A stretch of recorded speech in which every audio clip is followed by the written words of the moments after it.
All right. Well, good evening, everybody. Welcome to Journey to Self. Tonight, Laura, Christy, and I are going to talk about money blocks and what that really means for us. It is the start of the new year, and I know that whether you have been purchasing gifts during the holiday season or you're stepping into the new year, I know that money is on many of our minds. So tonight, we're going to delve into the particular topic of money blocks. Now, I can talk about what money blocks means to me, and then we can talk about what it means to you ladies, and let's dive deep into where do money blocks come from? And then more importantly, how do we overcome these stories of money blocks? So really quickly, the reason that this was a topic that was of interest to me is because I had been somebody who was always very responsible with my money in terms of, the way I spent, the way I saved, the lifestyle that we lived, right? Money was certainly something that I felt like I was very responsible with. However, recently we went through a life change. We purchased a home, and this was really one of the few times in my life where I'm leaning into just doing exactly the thing that I want to do when I want to do it.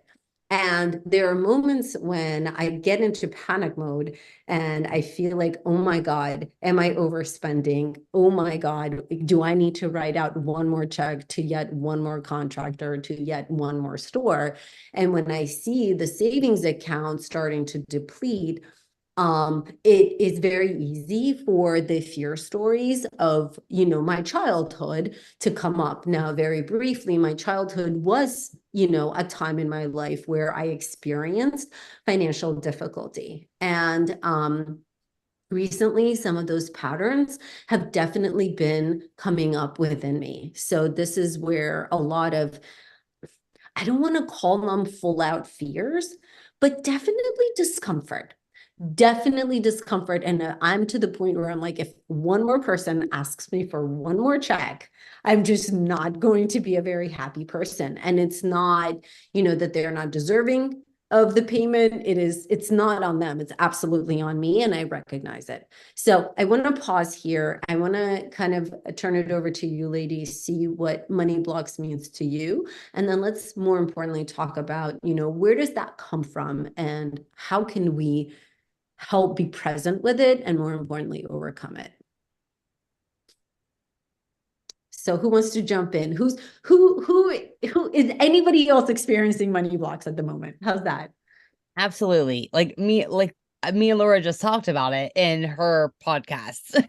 That was one of the things that was bred for me because and I've had I was talking to her about, I've had these issues where I don't have any trouble making the money, but it's like once it's there, I don't know what to do with it. So I just spend it because I don't know what else to do because I've never where I live and the way I grew up, you just didn't even talk about it. Like you didn't talk about money. You didn't talk about, I mean, it wasn't a bad thing. It wasn't like a good, it was just never, it was a very hush thing. Like you didn't ask people what they made because that was like a no-no. You know what I mean? I don't know if anybody else has ever experienced that, but there's like a couple prominent families in town and you know who they are. You know what I mean? And it's not a bad thing. They're good, but it's just I don't know. And it's just had me thinking a lot lately because I'm like, well, I can make money, but it's then I just don't, it's I don't know anything about it. So so there's just these blocks there, I think, where I'm just I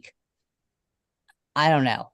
I think I don't even know where I'm going with that story, but that's just one of my money blocks where I can make it. And Catherine Zankini, Miss Manifestation Babe, I just listened to her newest episode and she was talking about this and she said because you have a thermostat and she said you have a receiving money thermostat, how much you can make, but then you also have a thermostat on how much you can have in the account. And if your thermostat is on a low threshold, your nervous system can't handle too much money in there. So you find something really cool that you have to buy, or sometimes your things will just happen in life that will make you spend money. You know what I mean? And I don't know, I thought that was interesting. So yeah, I definitely have had some money blocks just around that.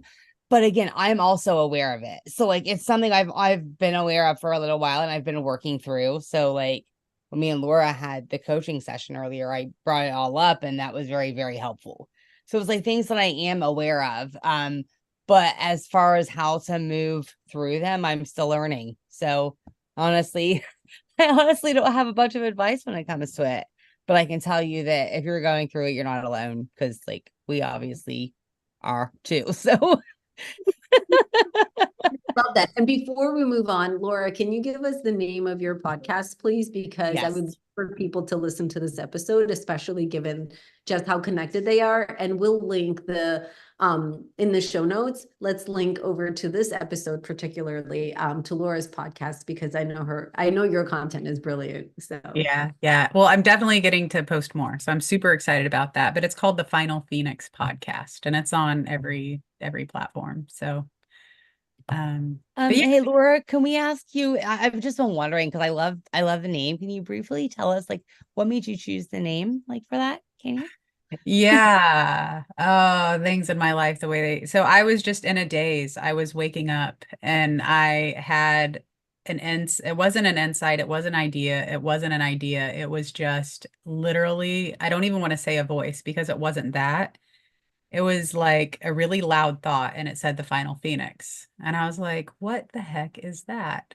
I didn't know what it was. So I did like the final Phoenix programs. I did like everything I was doing at the time, I named the final Phoenix. And so the podcast was of that, and I just kept having these visions of like the phoenix, rising from the ashes and then being transformed. And like the more I say it and the more I'm like sitting with it, the more I understand its meaning because I didn't know, and I remember at first I just said the final phoenix. I was like, that's what it's got to be called, but I don't know what it is yet. And Robert was like, that's a really good name. And I was like, well, we'll figure out what it's going to be because I don't know what it's going to be. Like I made logos and everything because I didn't know. And so that's what it is now. It's a podcast. Love it. love Thank that. you. Love that. Yes. Yeah. But as when it comes to money blocks, I've talked to a lot of people about these, and I think, we all experience some to some extent, um, whatever we're going through in life. But I do feel like a money block can be a belief about money that we've picked up at any time in our life, subconsciously or consciously even. It can be something that we just don't have an education around. It can be an experience that we had on or about or within the vicinity of money that has nothing to do um, with anything. And I also feel like it can be like expectations that we have. Like Chrissy and I were talking briefly about how when we move from the corporate world, and I see a lot of people get stuck here, we move from the corporate world and getting that safety security paycheck into becoming a coach or a self-employed, and then we actually have to go learn how to collect money and make money, and it's a different process than just getting paid. And so some people will contribute like some kind of self-worth or self-esteem issues around money.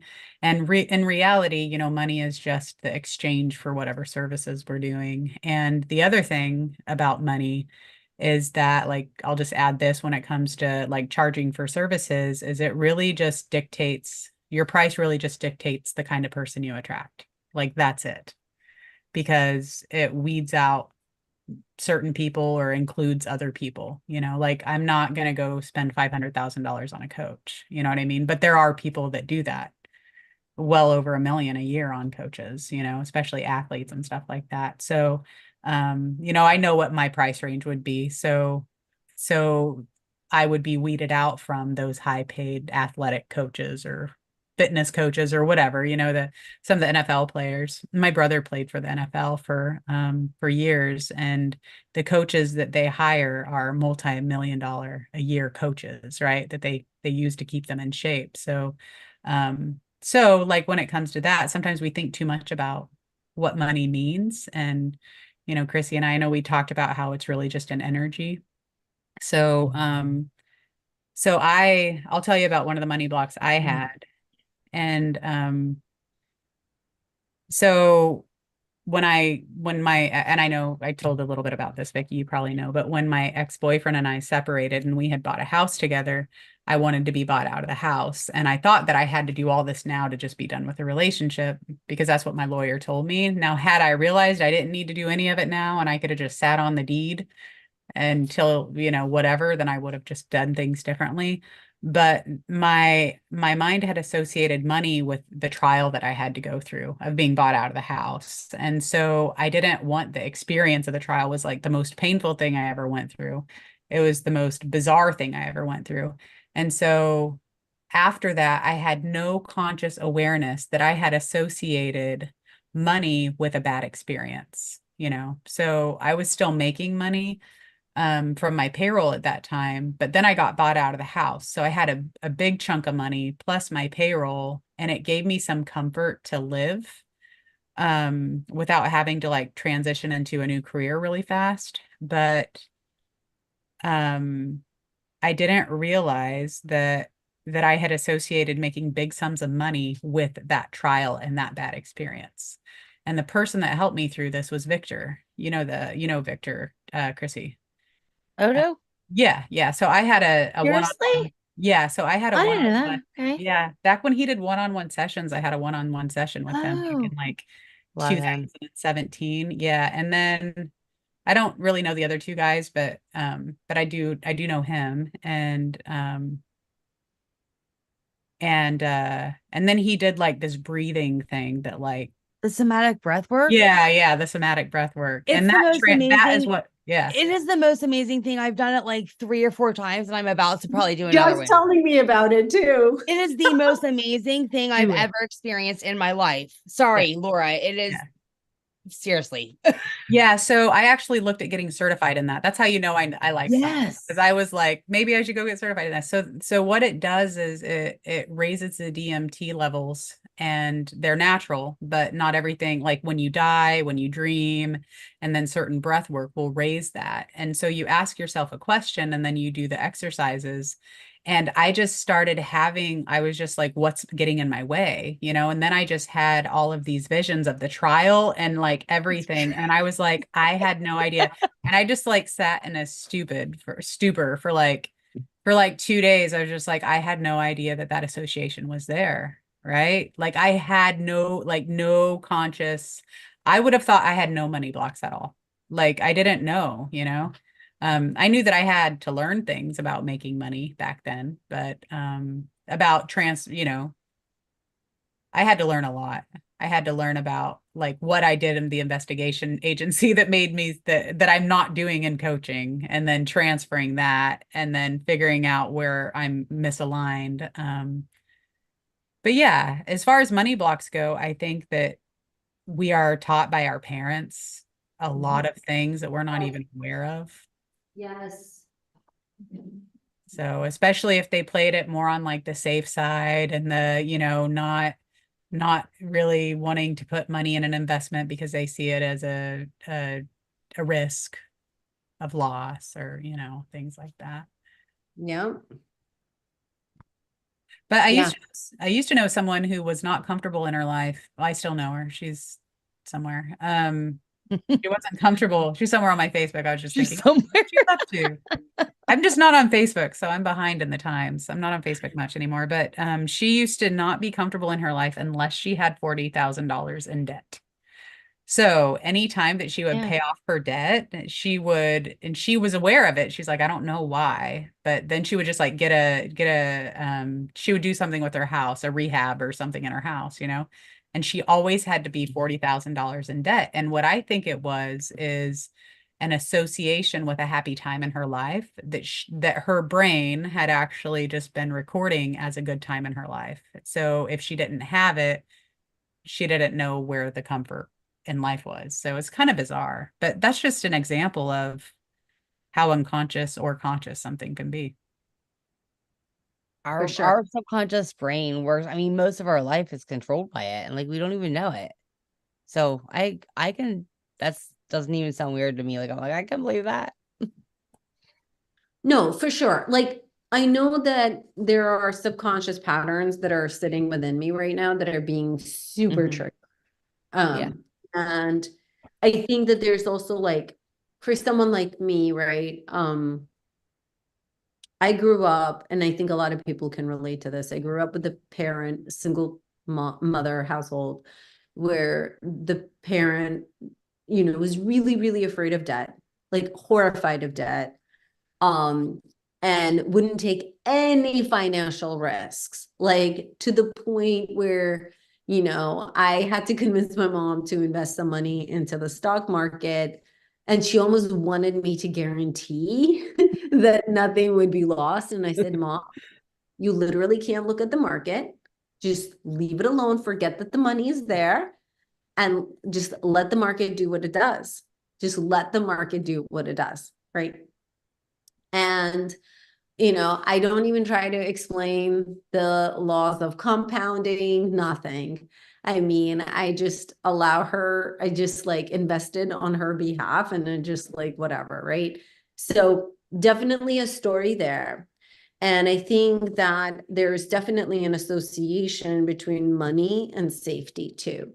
Because I kind of meditated around that. And I think that for me personally, um, there's a correlation between having money and feeling safe and secure. And, I'm kind of making the classic mistake of have, be, do, or whatever, right? Like it starts with the having and then I'm safe. And then, right, versus being in the energy of I'm Yeah. always safe, I'm always abundant, I am safety, I am abundance, right? And there is a part of me that is aware of it, but I can't energetically get there. So I'm struggling with that, right? And I'm being very honest about it. I'm really struggling with that. And then the second piece to it is, Laura, you kind of touched on it, and maybe we can do this as a second half of today's conversation is when you're in corporate and then transitioning to being an entrepreneur, completely being unable to charge people for anything. And it's like, I don't even let people have the opportunity to try to pay me for coaching because I just offer it up for free immediately. Like, I'll give you a free coaching session. It's like, I want to coach so badly because I love it so much. That it's like, I'll just do it for free all the time. Just let me do it. Just let me help you, and I will do it for free all the time. So, that's kind of where I'm at. Well, I think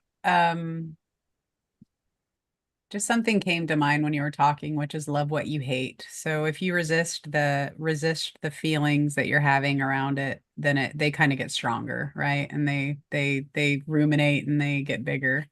But if you could just love the fact that like that you're going through the feelings that you're going through because it's teaching you about safety and security. It's teaching you about your what you were taught about money and how it makes you feel safe because that doesn't happen for everybody. It's not sometimes money is just a promise for some people and it's an exchange for one thing, and for other people it's safety, and for other people it's power, and for other people it's something completely different. So but for you, if money is safety, um I think you're spot on when you said, I am safety and I am abundance, because you want to step into that energy first, right? Because if insecurity is a thought, then security is just a thought too. So we can choose to feel insecure or we can choose to feel secure based on those thoughts. Mm. I go through my own version. Only because when I was going through really hard times, I could kind of see how people become homeless if their trauma is really bad because you can't work in that state. So I had a lot of fears that I would never be able to work again and that I couldn't hold a job down. And like I got triggered so much that I was like, how am I even supposed to function in the world? And I had such bad anxiety that the was it the psychologist or psychiatrist said, The only thing I can give you for anxiety is tranquilizers, and it'll make you feel like you drank 2 or 3 beers. And I'm like, I'm just trying to function in the world like a normal person, and I don't drink. So I'm not going to function at all on tranquilizers. So then I had to, and then that fear would come back as like, what if I can never be like normal again and never have a job again? And so just the thought of like being homeless, like that, those fears came up for me. And now, I mean, it kind of like a breeze in the wind, the thought will go by of like, does that actually scare me enough? Like worst case scenario. And the answer is usually like, no, right? Because I don't think that'll happen ever in my lifetime. And I don't, like, I know I have too much family, too much friends, like worst case scenario. And then I also have this overwhelming faith that the universe is always going to take care of me too. So I always feel taken care of. Sometimes I just have to remind myself that like worry is a misuse of thought. It's a misuse of imagination. And if I let my mind go there, then it's just not proper use of my thinking is all. So, but knowing that you're aware of it is good. And then sometimes there's practical things too, like making a budget, right? Like so that you feel better about what you're doing. Like if you know, Chrissy and I were talking a little bit about how I think that just, and Chrissy, I hope you don't mind me mentioning this because we just talked about it. But like just so much of, actually, you already said it, so much of like what you experience is just not knowing what to do. So it's Yeah. almost like, it's Oh, just yeah. like catching up on the education thing. Like you could be Yeah. caught up to speed in 3 months, right? Just for, to actually know what to do, knowing where your money is going in and out and like what you're choosing to spend it on and, maybe budgeting and stuff like that. Um, I was really good at that when I didn't have very much money going through trauma. I was terrible at it. And then I had to relearn all that again. So, Yeah, If if you you grow up in a position, sorry, if you grow up, that's one of the things I found very interesting too, since I've gotten into like this whole whatever, the personal development, spiritual, like I've met so many people from different places, is like it's so wild because it does have I mean, your upbringing is everything. It's not just your parents, it's where you grew up. It's like what kind of school you went, like the culture there. You know what I mean? Like that's why when I'm like, hey, you're so this, I'm like, I have no clue. But like I'm actually finding myself interested in learning now, as we were talking about, which is weird for me. But it is so much of that. Like so much is what do they say? Like before age 7, we're like little computers, just like downloading information or something. And like after age 7, the download stop unless you like rewire it all. And so, I don't know if that's true. I mean, I have that's what I've downloads. heard. Yeah, I don't think that's true. I mean, I learn new things every single day and I Yeah. have downloads all the time. So Yeah. I think that we work differently for sure because we are like I remember phone numbers from when I was 12, but I can't remember crap like I used to be able to. All the lyrics to the songs that got stuck in your head when you were a teenager, Uh-huh. like all that stuff.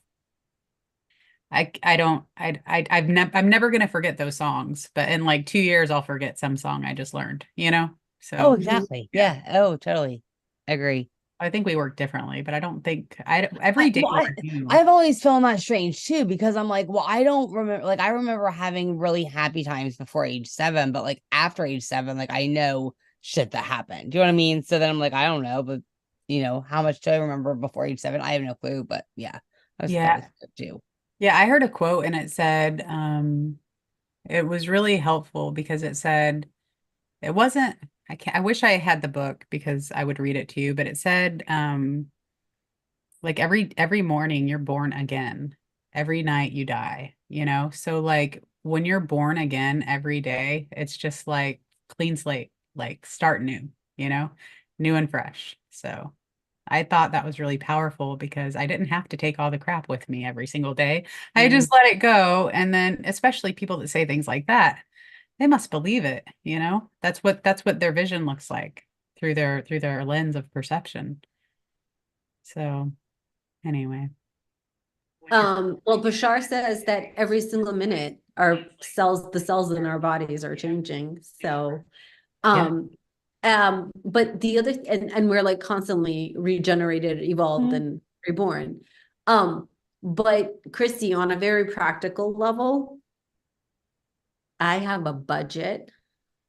I have a spreadsheet that you could use for your financial alignment planning like nobody's business. Like it Okay. accounts for everything, all your outflows, all your inflows, all of your like maybe investments, like everything. And it like automatically calculates everything for you, like what you're going to owe the credit card, what you owe from your like cash account. Like, so if you want something like that, I'm happy to give you my own homegrown budget or financial alignment plan that I use in my real life. So if you want it, I'm happy to give you my like I developed it for my own living, but I'll be happy to provide like share it with you Good if you deal. want, if that's of interest to you.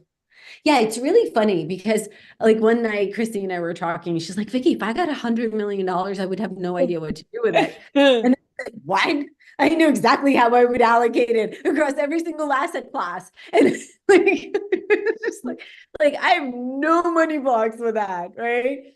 But you know, different things it's like you said, Laura, right? Like it's the different things that it can represent to you because really money is very neutral. It's just like air. Mhm. It's just like, I don't know, right? So I guess just to kind of maybe close out this piece of the conversation and maybe then we can switch into like how do you transition into charging people and not always giving everything away for free. Um, so to close this out, I think it's really important to become present with what do you associate money with and what does it represent to you? And then maybe look around like at the stories that you have created throughout your experiences around money because of the experiences that you may have had, you know, previously in your life. And I really liked, and I wrote down what you said, Laura, feeling secure is just as much of a choice as feeling insecure. Because feeling insecure is a choice that we're making. So you can just choose to feel secure or to have secure thoughts around it. Am I summarizing that correctly, Yeah. Laura? Yep, that's correct. They're both thoughts. So they're both thoughts that have completely opposite emotions. So why not pick the one that has a pleasuring, like a more pleasure emotion? But I wanted to talk about one of the biggest uh money blocks that I've seen is addiction to money itself. And people who have an addiction to money, they actually push it away from them. So people who have like almost any kind of addiction, they're almost like running out of alcohol all the time, right? Or they're running out of heroin, or they're like, they push away what they're trying to attract. So if you find yourself addicted to money, I would generally recommend that they donate like 1 to 5% to like a nonprofit or something so that they can start releasing that addiction. Because, and it's 1 to 5% because it's based on, the percentage is based on your income, so that anybody with even if they make $1 and they're addicted to money, they can donate a small amount and then start working on that addiction because, you're actually pushing it away from you. So that's a big block for a lot of people because they're trying, and all they're doing is manifesting more trying, manifesting more addiction, and not actually attracting the money as a neutral energy, because it is just an energy. So it's actually so anything, I don't know if anybody will understand this, but anything that is in physical existence is staying stationary, like on your desk, like in your house, like your house, like everything is staying stationary because there's a force working this way and there's a force working this way to keep it still. And whenever there's an addiction or a force that repels it, it goes out of your existence, it goes out of your reality. And anytime there's a force that pushes it away too fast, it goes out of your reality that way. So that's why it's important to make sure you don't have an addiction, but also do the affirmations to attract too. Visualization is another way that you could do that too. But I just wanted to mention that because addiction to money is real, and a lot of people don't realize that they just push it away because they're trying so hard. And when you try, you're only manifesting more trying. Mm. Yeah. Can you share one or two affirmations, ladies, that you really love? I love the one that I've been saying for like a long time now is I am safe to be a wildly wealthy woman. I And then love I've said things like I'm a money magnet, I love money, money loves me, all of those. I love that. Yeah. Okay. Laura, do you have one that you love? Yeah, and well, I do also recommend that people when they decide what they want to make their own affirmations around those because they work better. Like if Mm, it's something you actually want. So Hmm. like when I first started doing affirmations, I would do getting clients is easy. I have 10 high paid or high paying paid clients, and then the visualization is a part of it too. So writing out the affirmations is one thing, but seeing it play out in your mind too, and kind of storytelling yourself is another really powerful part of affirmations. yeah. But just like I have $2.2 million in my bank account. It has to be present moment because, as you guys probably know, now is the only time that exists, and the Mm. subconscious doesn't understand I will have or any of that Yeah. language.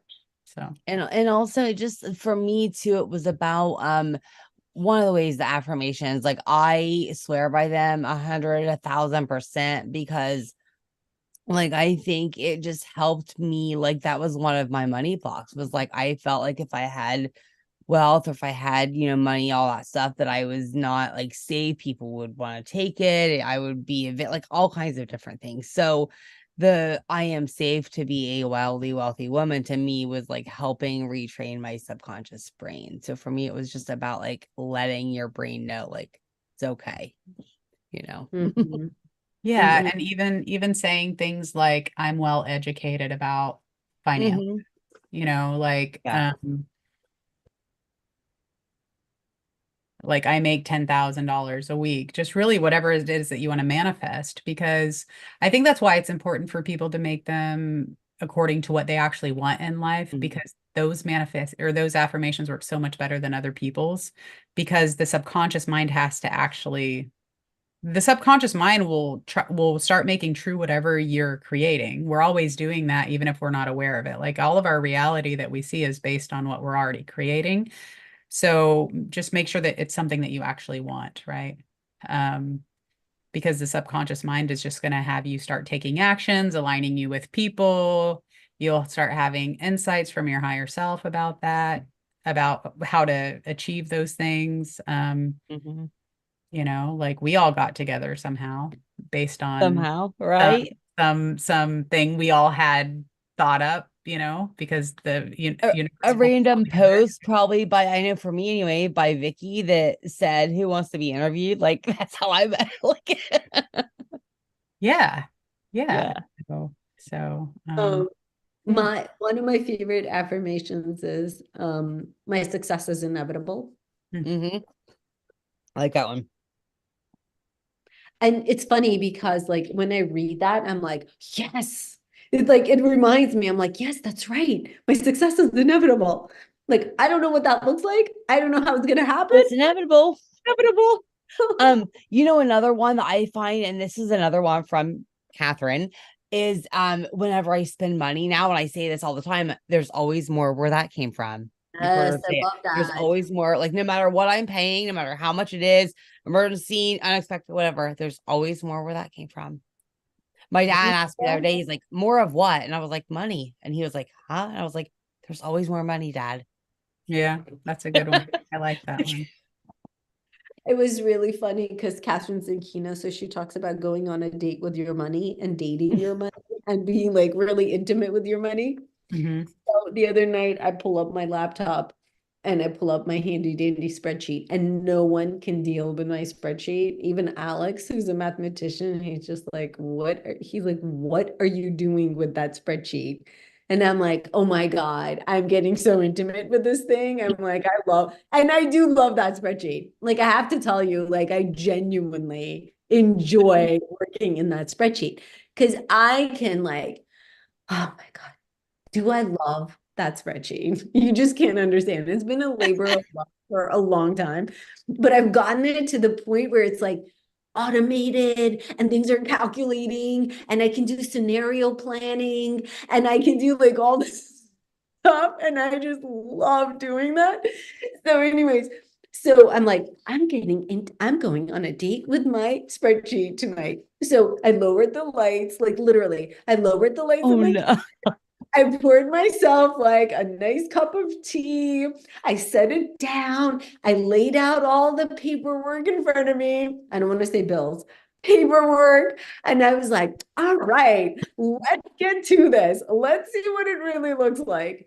So, and then like I looked at it and I'm like, all right, well, on paper and mathematically, it all seems to be adding up and everything seems to be making sense. And I don't need to freak out, but I'm still freaking out.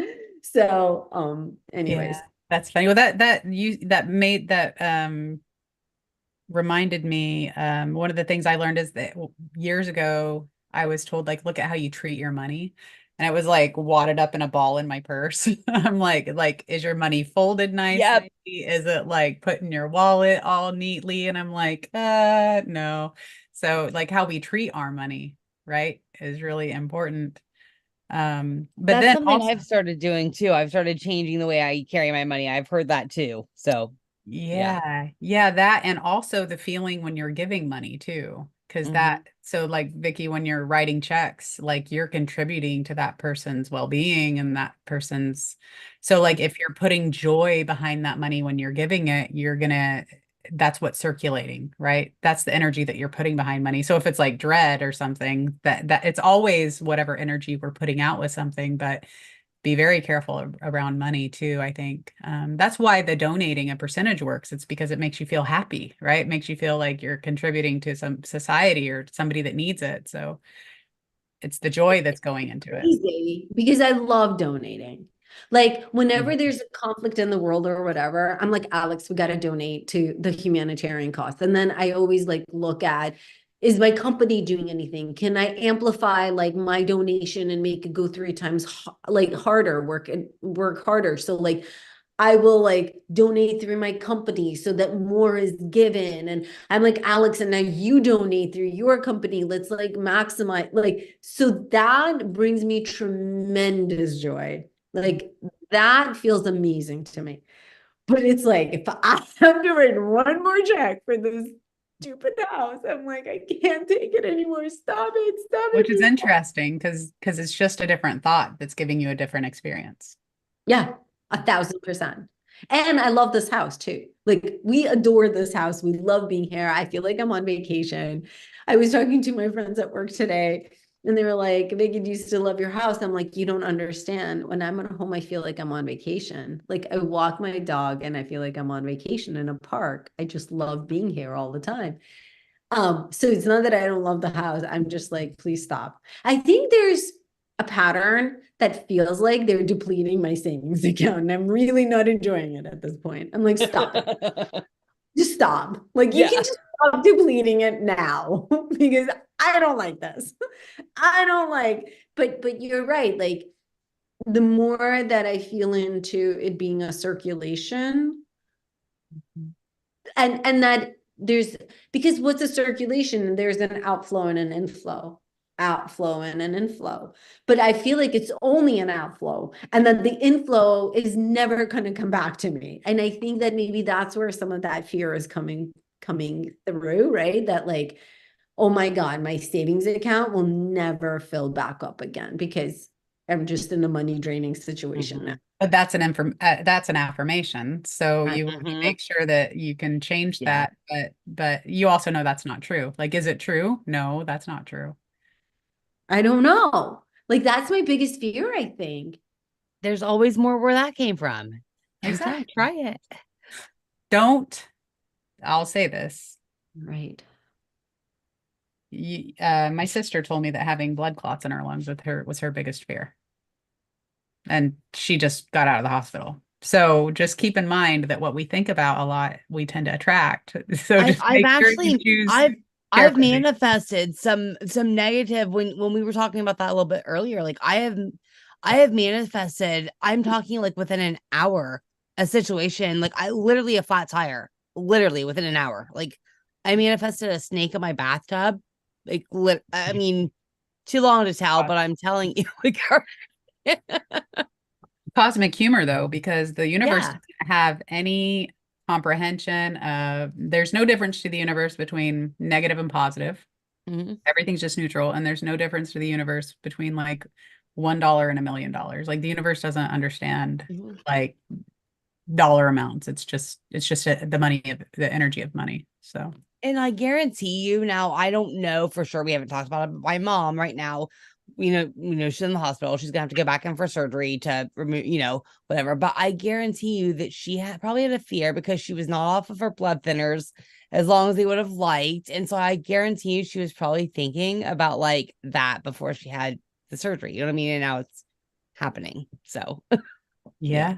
yeah. I Yeah. mean, We manifest everything, mhm. everything in our life anyway. So I remember, it's kind of a different topic, but when I wanted a relationship, I looked at the other side of my bed and it was just like full of books. I would like put my books there and my journals there, and like I'd have like Mhm. a pile of clothes at the end, and like there was Mhm. no side table and just like a bare floor. It's like, no wonder I'm not in a relationship. So I Make the had to clean. space.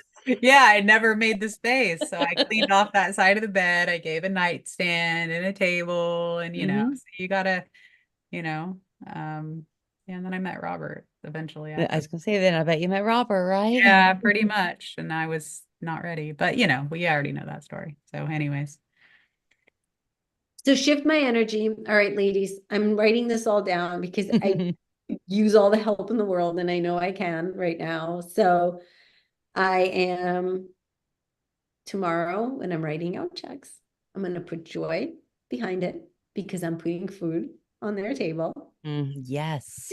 circulating money into the economy. Yes. And there's a lot more where that came from. I exactly. may Mhm. not know how, and I don't know from where, but there's a lot more where that came from, right?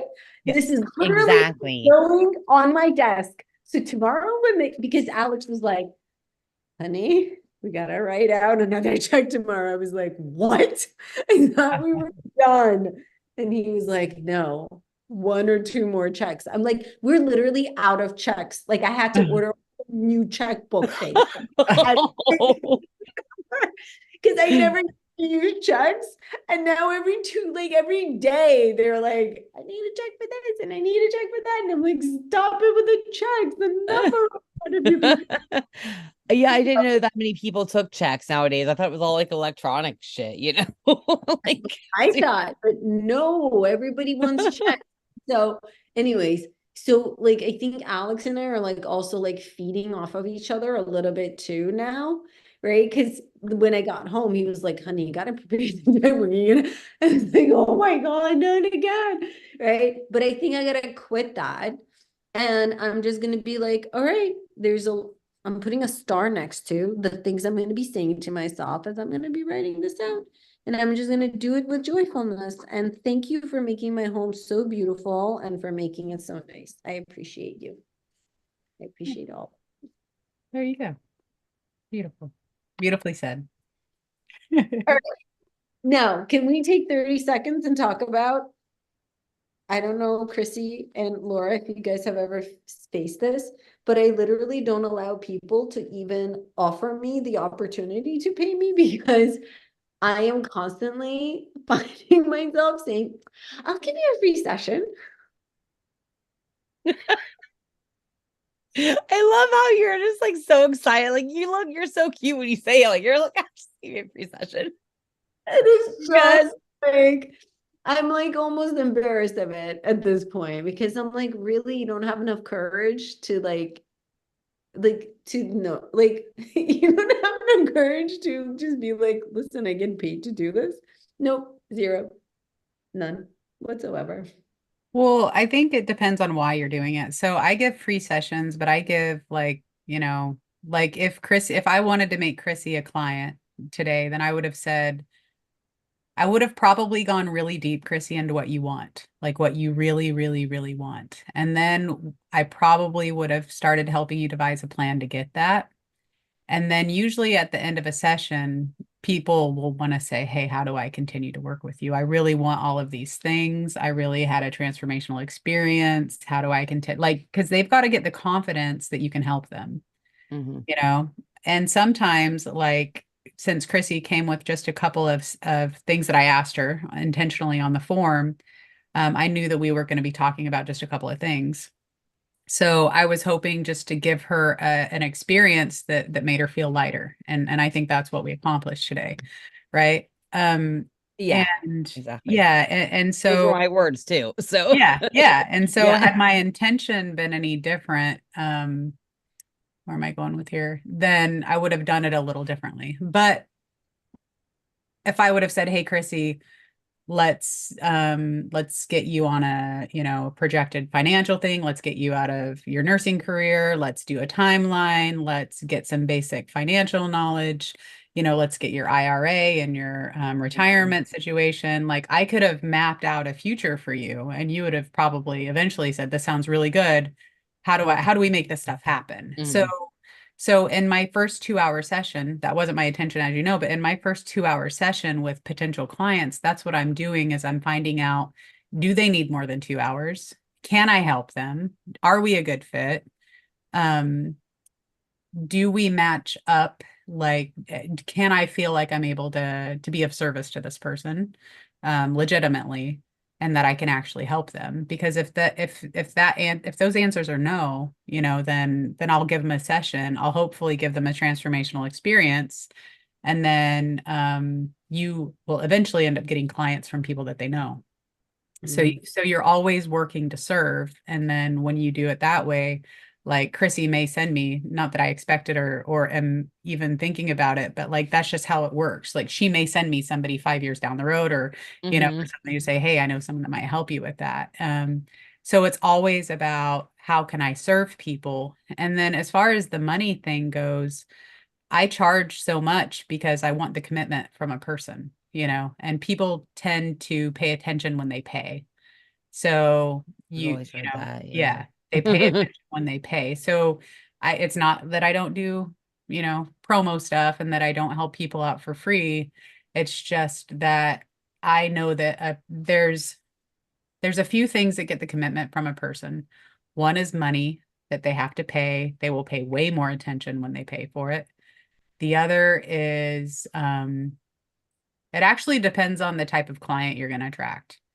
Because if you attract a person that can pay $50,000 for coaching, then, you know, for a month of coaching or something, then they're going to be committed to whatever outcome you're hoping to give them. So the commitment is what I want. I don't want people to show up who aren't dedicated to their self development. I don't want, you know, it weeds out everybody that I don't want. I don't want people who will reschedule with me. I don't want people who will cancel. I don't want people who I don't know. You guys will find out who you want to serve, Yeah. right? Like I don't do rescheduling, you know. It's like there's either a relationship there and we unless it's like an emergency, obviously, but like there's Like a someone got in a relationship. wreck or something like Yeah, that. yeah, like there's a relationship there and we nurture that to help them, because what I'm doing and what people are paying for is kind of, they're paying for me to be of service of them, but I'm actually paid for them to align with a future version of themselves. Does that make sense? So, Mhm. um, so like there's a future version that of that I have of me, that Chrissy has of her, that Vicky has of herself, Mhm. that you guys we're all trying to align with. They're paying me for that future, you know, that future self. Um, so yeah, I offer things for free. Sometimes I'll go on, you'll see me online. I'll go on like a tangent for a month or two, just doing a bunch of free sessions. Sometimes that's for content, sometimes that's for practice on a new, you know, maybe I'm beta testing some new thing I learned. Sometimes that's just to give away like um, free sessions to other people. Like I would tell you, like I'll probably tell you guys, like, hey, I'm gonna give out like 4 free sessions for you guys to give out to whoever you want as gifts, you know, and then so something like that. But if you do things for free, people don't tend to value them as much. No, not at all. I mean, I just even as a client, I've done the free stuff, free programs, and I've done paid, and yeah. I There mean, are, yeah. go Yeah, there ahead. are there are the what they call the unicorn clients. Those are like the top 10% of clients that no matter what, they will succeed. Like Mhm. I'm kind of like that. I'm like, I'll pay $5. I don't care. I'll make it work. So I will do the stuff with the free stuff, but most people aren't like that. Most people are just the general type of client who, if they're not paying, it's because of how they associate money Mhm. with whatever. Funny thing is that a lot of people understand the language of money, right? Like no matter where you are in the world, the word discipline can mean 70 million different definitions based on our own life experience. But money to everybody, like we get what money means, right? Mhm. So when you charge money, you're getting that dedication from a person and they feel like they're actually giving a part of themselves to their own commitment. So it works both ways. So that's why I charge the prices. And if I wanted a different kind of client, I'd double my price. So, and if I want a different kind of client, I cut my price in half. But the people that I offer the free stuff to are most often just starting out, or they're trying to switch careers. They've thought about it. They're not quite sure if they're going to do it. They don't know. So I like to be of service and help them out sometimes too, because a lot of light workers are stepping up into the light. I And think we're gonna have a lot more of this year too. Like yes, yeah, and they're confused as ever as to where to start and what yes. to do and to where should I go. And so I really like to be of service and help them out for free because I used to be that person. I was like, still am sometimes, but I have a little more knowledge now. Yeah, yeah. I mean, thankfully YouTube has, because I mean, for me, that was my like instantly like YouTube videos started showing up. So thankfully we have a little bit easier now than they probably then well, you've been in the game what about 10 years? So it was a little harder than back then, wasn't it? Yeah. Yeah. Oh, yeah. Yeah. Yeah. Yeah. Yeah. Yeah. But the other thing is our time is very valuable too. Like I only have so many sessions I offer in a day. So if I were to do them all for free, I wouldn't make any money. So I wouldn't be able to support my family. So that's where the math comes in. How much do you want to make? How much do you want to work? That's your charge. And then, work around that. Laura, did you ever have a fear that if you didn't offer it for free, then you'd never find a paying client? Did you Um, ever go through that phase? Yeah, well, I don't know if it was a fear. I felt that I wasn't, that I didn't practice enough. I felt that I needed practice and I didn't want to charge people to practice. Mm-hmm. But coaching is a Where I practice. am. Yeah. Medicine is a practice. Football is a practice. Everything's a practice anyway. So I just didn't feel, I think it was probably more like a self-worth thing. Like I didn't feel that I was valuable enough because I hadn't seen the proof. You know how sometimes confidence works that way. Like the more and more you do stuff, the more confidence you gain. Um, but I could have just tried to have the confidence first because I just didn't know if I could help somebody, right? So I'm like, well, I guess I'll just do it for free. But no, it was never a fear. It was never a fear, but that's why, I still do sometimes free sessions is to get just to find out if, the high paying clients, if I'm a right fit for them. Because I don't want anybody to pay me that I don't want to coach or that I Mm-hmm. don't feel like I can help. I'd refer them to somebody else that is a better fit. So um, and I usually sometimes I charge for those. Right now for 2 hours, I charge $997. So it really just depends on what you want to do. It's all what works for you too. There's not one size fits all. As long as you're building relationships with people and coaching, then because it is a relationship business. It's a little bit different than courses and programs, different business model, but it's all Yeah. it's all connected. It's all interwoven. No, it's definitely very interesting. I know that for sure that I don't know, Chrissy, how that feels for you, but I definitely feel like there's something there for me because I've seen people shift for sure. I've seen people shift at work. that I've been coaching informally. I've seen people shift that I've been coaching formally. So my self-worth around being able to help people is really starting to build now, that confidence. I just don't have to, like, I don't know what it is, but there's this like maybe it's a lack mentality in that, like, I just want to do this so badly that I'll even do it for free. Like, that's kind of like, because maybe there's the fear that, like, I'm not going to get the paying clients. And maybe that's okay because I just want to keep doing this anyway. So I'll just do it for free. I don't know if that makes any sense. I'm not articulating myself. Well, the interesting thing about that is I get what you're saying. And I think it's an amazing thing that you are, that you love what you do, because I would do it for free too. That's what they say. Find something that you would do for free, because that's how you know that you're going to love your career, right? And then charge for it. Kids. Yeah, that's what I taught my kids. So.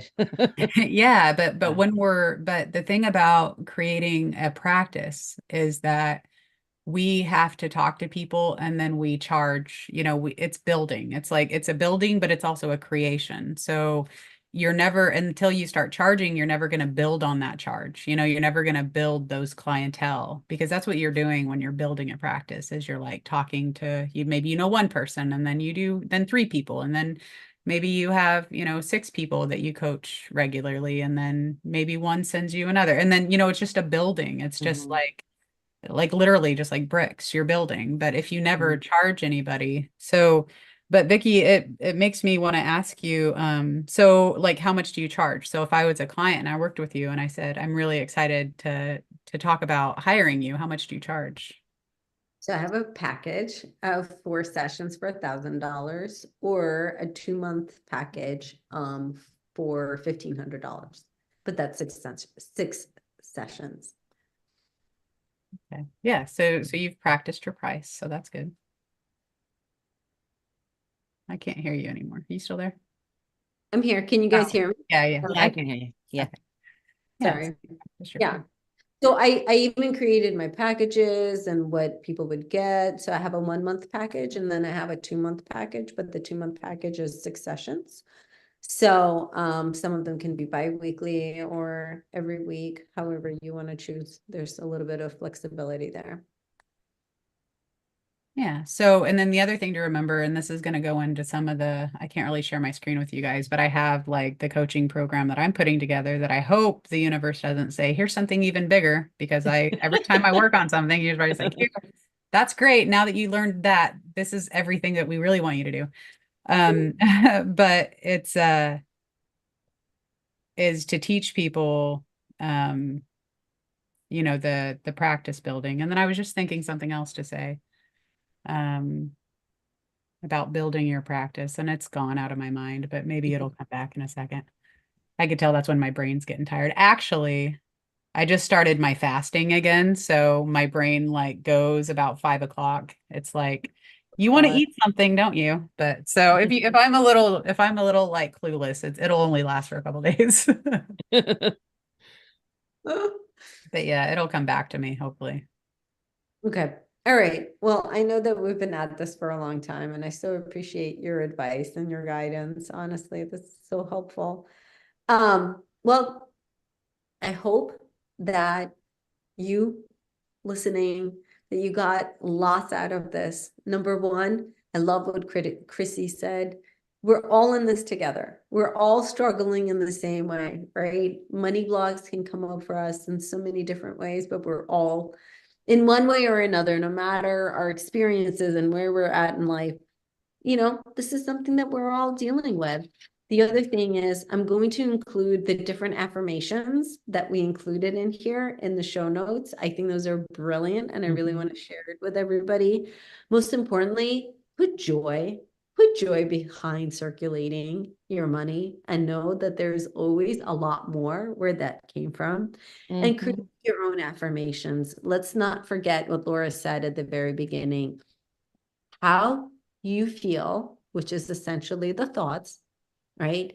Those are all choices. So you have a choice to tell yourself that you're insecure, or you have a choice to tell yourself that you are financially secure.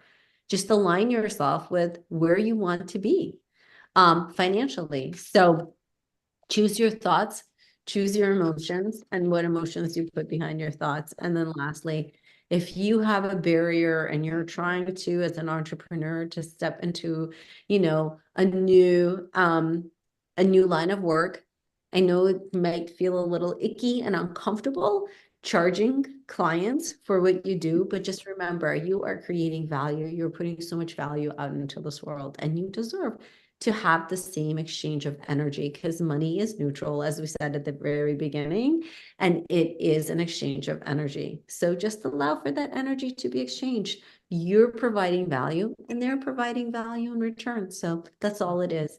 And see it neutral. Okay. I think that summarizes today's podcast.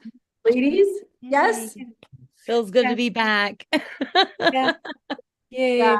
that's good. And all I would add to that is just practice. Sometimes we can move money things in an instance, but if we can't, then practicing who you want to be, because the personality isn't fixed. Just Mm, practice a different way of being, and you can be any person that you want to be. You can create anything that you want. I heard that practice is the secret weapon of the spirit. So if we can't transform instantly or know how to do that, practice does the same thing. And we can just change into who we want to be, like any version of ourselves. Exactly. Yeah. So that's what I wanted to add. Yes. I love it. This is all going into the show notes because I took away some really awesome notes in here. You want to be. All right. And don't forget to check out Laura's podcast. It's amazing. It's the Final Phoenix. That's right. Fine. The Final Phoenix. All Yep. right. There's going to be a link to it as well. All right, guys. Thank you. That's a wrap. Thank you so much. Yay. Love the conversation. Take care. I'll see you guys Bye. later. Bye-bye. Bye.